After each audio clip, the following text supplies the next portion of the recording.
গুম, খুন ও নির্যাতনের শিকার ব্যক্তিদের পরিবারের সঙ্গে মতবিনিময় করেছেন বিএনপির চেয়ারম্যান তারেক রহমান। আজ রাজধানীর চীন মৈত্রী সম্মেলন কেন্দ্রে আমরা বিএনপি পরিবার ও মায়ের ডাক আয়োজিত এই অনুষ্ঠানে অংশ নেন বিগত সরকারের আমলে ভুক্তভোগী পরিবারের সদস্যরা, যেখানে স্বজনরা তাদের পরিবারের সদস্যদের ফিরে পাওয়ার আকুতি জানান। পাশাপাশি সরকারের কাছে সুষ্ঠু বিচারের দাবি জানান তারা। অনুষ্ঠানে তারেক রহমান বলেন, কৌশলের নামে গুপ্ত বা সুপ্ত রূপ ধারণ করেননি বিএনপির নেতাকর্মীরা। তিনি বলেন, গুম খুনের বিভীষিকাময় দিন শেষ হয়েছে, দুঃসময় অতিক্রম করেছে বাংলাদেশ। গুম, খুন ও নির্যাতনের শিকার পরিবারগুলোর পাশে থাকার আশ্বাস দেন বিএনপির চেয়ারম্যান তারেক রহমান।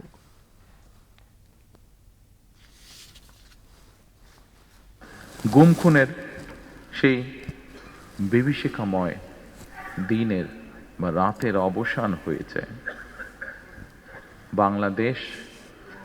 বাংলাদেশের মানুষ গণতন্ত্রের পথে হাঁটতে শুরু করেছে।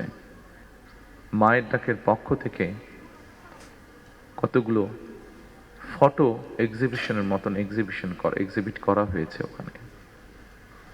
সেখানে একটি ছবি দেখেছি, সেই ছবি থেকে আমার মনে হয়েছে আমার মনের সাথে সেই ছবিটি মিলে গিয়েছে মনের কথার সাথে।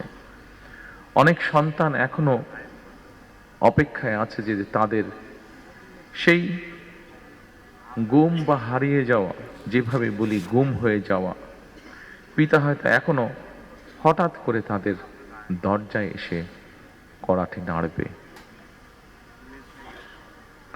অনেক মা হয়তো এখনো অপেক্ষায় আছেন তার গুম হয়ে যাওয়া প্রিয় সন্তানটি হঠাৎ করেই মায়ের সামনে এসে হাজির হয়ে মা বলে ডাকবেন।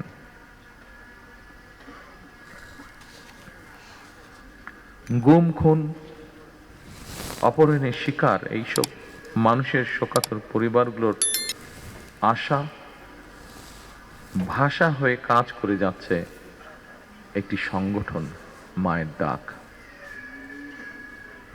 ফ্যাসিবাদের শিকার মানুষদের প্রিয় মুখ হয়ে উঠেছে মায়ের ডাকের সানজিদা ইসলাম তুলি। দল হিসাবে সাধ্য এবং সামর্থ্যের সবটুকু নিয়ে নির্যাতিত পরিবারগুলোর পাশে দাঁড়িয়েছে আমরা বিএনপি পরিবার।